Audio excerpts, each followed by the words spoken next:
한 주간 편안하셨습니까? 인사 나누겠습니다. 주님의 교회 잘 세우십시오.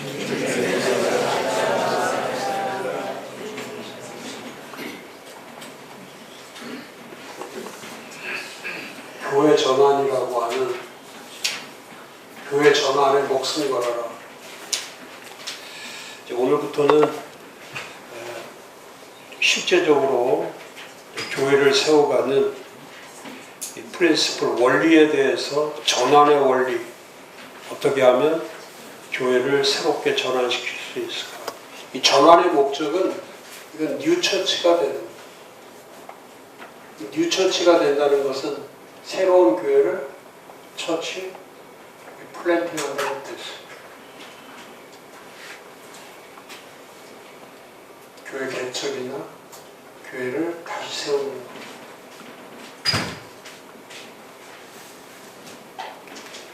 이 공식을, 이 원리를 늘 기억하고 있을 때, 자, 교회 전환이란, 교회 변화란, 뉴처치를 말하는 거다. 이건 빌드업을 하는 게 아니에요. 조금 더 나은 교회를 만들려고 하는 게 아니라, 교회 전환의 목적은 완전히 새로운 교회로 출생시키는 거예요. 완전히 새로운 교회로 출생시키는 거예요. 그러니까 새 교회로 출생시킨다는 뜻은 뭐냐면 새로운 교회로 개척된다는 뜻이에요.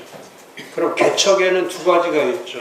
아예 처음부터 아무것도 없는데 개척을 하는 게 있고, 또 하나는 무엇인가 돼 있지만은 그 돼 있는 것을 완전히 전환시키는 것을, 그것도 똑같은 거죠. 그것도 뉴처치의 개념입니다.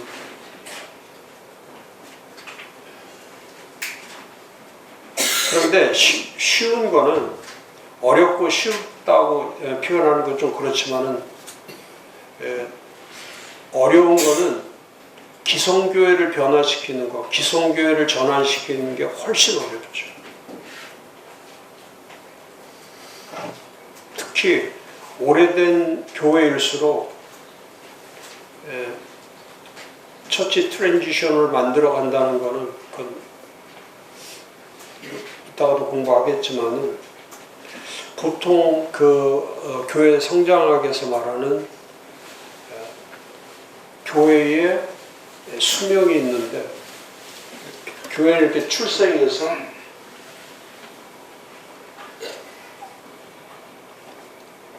출생의 시기가 있고, 이 출생에서 계속 생성 시기라고 하는 계속해서 올라가는, 이게 절정이죠.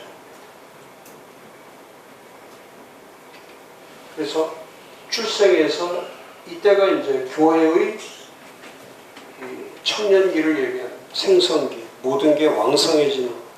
그래서 이 시기가 거의 한 이제 30년 정도, 출생에서 한 교회가 한 30년이 지나면 교회가 이제 최고의 절정기에 이르죠. 그러다가 이때 이제 여기서 변화를 놓쳐버리는 시기, 뒤에 나오지만은 이제 변화는 시기인데, 변화는 시기입니다. 시기를 놓치면은 그 다음은 계속 이때 여기서부터 이제 노년기로 들어가는 거예요. 그러면 생성기에서 여기는 이제 쇠퇴기로 빠지는 거예요. 그래서 점점 고령화돼 가다가 결국 그 교회는 소멸되는 거예요. 이 소멸될 때까지 이 기간이 거의 여기도 30년, 40년. 그래서 한인교회 역사를 그 41페이지에 보면은 41페이지에 두 번째 패러그래프, 세 번째 줄에 보면 교회 문을 닫는다는 것은 끔찍한 일인데 그런 일들이 매일 일어나고 있다. 대체적으로 미국 교회의 수명은 약 70년에서 100년 정도. 그러니까 미국 교회는 70년에서 100년 정도가 교회의 수명이죠. 교회의 수명. 한국 교회는 저는 그렇게 보지 않아요. 한국 교회는 50년을 넘는 교회의 숫자가 많지 않죠. 그러니까 50주년을 교회가 50주년이 된 교회가 있다는 것은 그거는 쉬운 일이 아니에요. 그래서 50년 안에 대체적으로 그 교회들이 문은 닫지는 않지만은 이렇게 노년기나 쇠퇴기로 접어드는 교회들이 한국 교회의 뭐 7, 80%가 다 노년기나 쇠퇴기에 있는 거지 이렇게 생성기나 청년기에 있는 교회들은 많지 않다. 그러니까 이런 교회들은 여기가 이제 뉴처치예요. 여기가 올드처치. 여기가 기성교회. 이건 새롭게 출발하는 새로운 교회. 그러니까 이 교회의 그 라이프 사이클은 이게 교회의 생명 사이클인데 지금 우리 교회가 어디에 와 있는가, 무슨 기회인가, 생성기에 있는가, 절정기에 있는가, 쇠퇴기에 있는가, 이거를 거기도 나와 있지만은 제일 중요한 게 그거죠. 처치 트랜지션을 할 때는, 교회 전환을 할 때는 제일 먼저 해야 될 것이 logic of the situation, 상황 파악을 제일 먼저, 제일 중요한 게 거기 41페이지 6번째 줄에 보면 먼저 중요한 것은 상황 파악이다. logic of the situation. 상황 파악을 한다. 상황 파악을 한다는 것은 거기 두 가지죠. 그 밑에 내려와서 변화와 전환이 작동되지 않는 대부분의 경우 상황 파악이 되지 않기 때문에, 다시 말하면 지금 우리 교회의 시기를 모르는 거예요. 지금 생성기와 청년기인지 절정기인지 쇠퇴기와 노년기인지 이런 상황 파악을 하지 못하면, 그러면 그 밑에 있는 것처럼 진단과 분석, 진단, 분석, 직시, 이 세 가지가 안 되는 거예요. 그러니까 진단을 못해요. 병을 알 수가 없어요. 진단이 안 되니까. 무슨 병이 들었는지를 알아야 되는데 그 병을 모른단 말이죠. 그러니까 진단이 안 되니까 분석한다는 거는 그건 말할 수 없는 거죠. 그리고 그 밑에 있는 모습 그대로 직시해야 되는데, 이 보는 대로 되는 게 아니라 전부 다 목사님들이 그 시기를 놓치기 때문에 통찰력이 부족해지는 거죠. 그러니까 통찰력이 부족하니까 지금이 개혁해야 될 때인지 갱신해야 될 때인지 변화를 줘야 될 때인지 전환을 시켜야 될 때인지 아니라고 방치하고, 제가 코로나 때도 그런 얘기를 많이 했지만은 한번 잘못된 것이 한번 교회 안으로 침투해 버리면 그건 다시 바꿀 수가 없는 거예요. 제가 그때 그랬잖아. 나라에서 주는 돈 받으면 안 된다. 또 지금도 마찬가지. 뭐 또 돈 주고 뭐 상품권 주고 뭐 하고 이거 하고 저거 하고, 그러면 그게 결국 그게 다 빚이에요. 빚. 어마어마한 빚이에요. 지금 국가 채무가 1,000조가 넘고 개인 채무가 1,000조가 넘어요.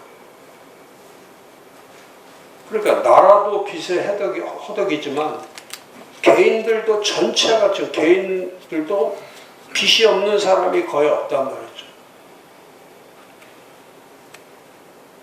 다 자동차도 할부로 하고, 자동차 자기 돈 가지고 자동차 타고 다니는 사람 어디 있어?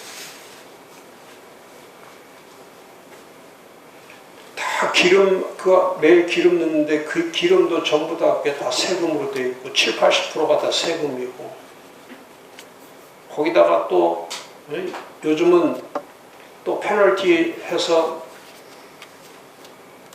주차요금이나 뭐 속도 위반이나 이런 것들이 얼마나 지금 그러니까 이런 것들이 통체적으로 전체 볼 때는 빚더미 속에서 사는 거예요. 빚더미 속에서 사는. 그런데 지난주도 제가 그랬잖아요. 지금 이 나이는 괜찮다니까. 근데 지금 I세대는 그거를 못 감당한다니까. 감당 못 해요. 왜 못 감당하냐면 우리나라가 경제 5위, 경제 7위, 5위, 앞으로 3위 이런 얘기 하지만 경제보다 중요한 게 있어요. 돈보다 중요한 게 스피릿, 정신이에요. 정신. 돈보다 중요한 게 정신. 그러니까 정신을 못 차리면 돈은 의미가 없어요. 그러니까 지금 정신 못 차리니까 돈 가지고 전부 다 국민들을 또 우민화시키는 거예요. 젊은 애들이 돈만만 알면은 못하는 거 없으니까. 그런 사람들이 지도자라고 하는 사람들이 정신이 없는 사람들이 지도자가 되면 그 앞날은 뻔한 거예요. 앞날은 뻔한 거예요.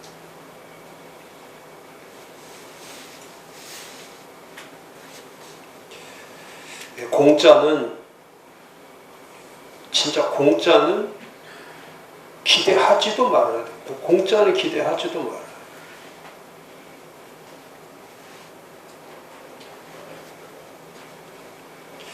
저는 하나님을 믿는다고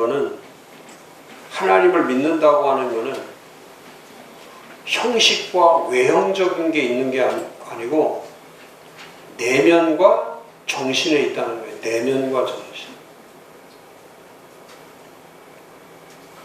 부자가 되면 뭐합니까? 권력을 잡으면 뭐합니까?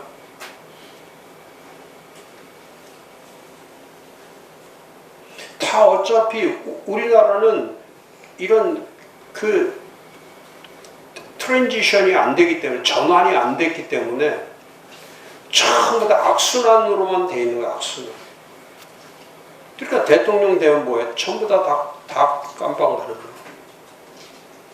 다 범죄자가 돼. 대통령도 범죄자, 국무총리도 범죄자, 장관도 범죄자, 청와대도 범죄자. 그런데 교회가 잘 됐다? 그렇지 않습니다. 잘 될 수가 없죠.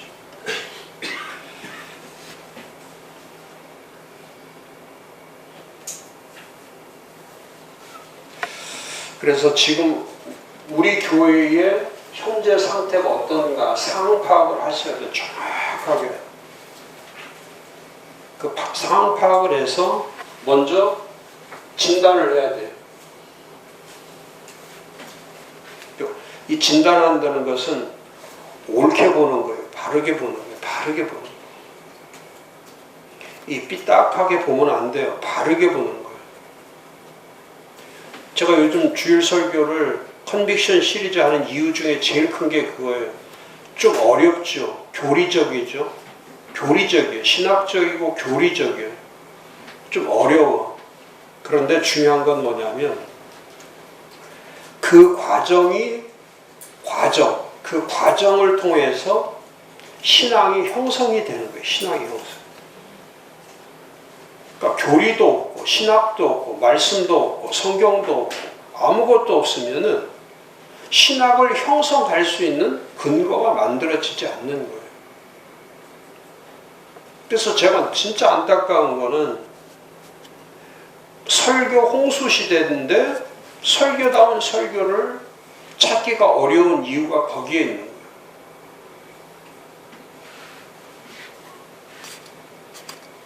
그 설교를 들었을 때 신앙 형성에 얼마나 도움을 주는가, 신앙을 만들어 가는데 얼마나 힘이 되고 신앙을 만들어 가는데 얼마나 영양분을 주고 있는가. 아니 10년을 설교 듣고 20년을 설교 듣는데도 변하지 않으면 그게 무슨 영양가가 있습니까? 그렇잖아요. 농사를 지면 잘 가꾸기만 하면 뭐합니까? 열매가 없는데.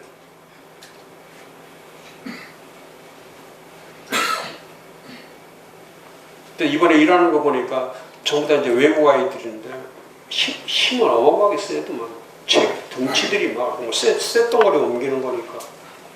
그러니까 쇠만 가지고 다니지 농작물이 뭐가 있는지는 그게 다 자풀로 보이는 거야. 그러니까 호박도 다 박살나고 다 그 잘 키웠던 건 다 밟고 다니고 세상에 그걸 또 나중에 마무리하면서 비닐을 덮어야 되는데 세상에 호박 흙을 퍼가지고 거기다 갖다 찾아보니까 호박이 하나도 없는 거야. 참 기가 막혀가지고. 그래서 호박 농사 올해는 망쳤어요. 아무거나 갖다 놔.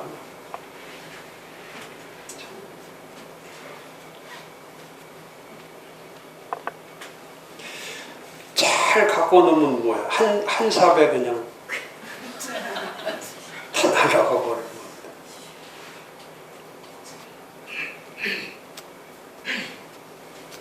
근데 진짜 업자를 잘 만나가지고 제가 3일 동안 해피했던 것, 진짜 해피했던 이유는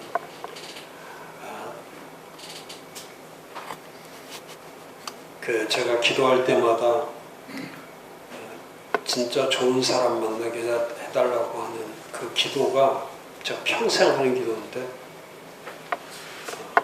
이번에 진짜 그 좋은 사장을 만났어요.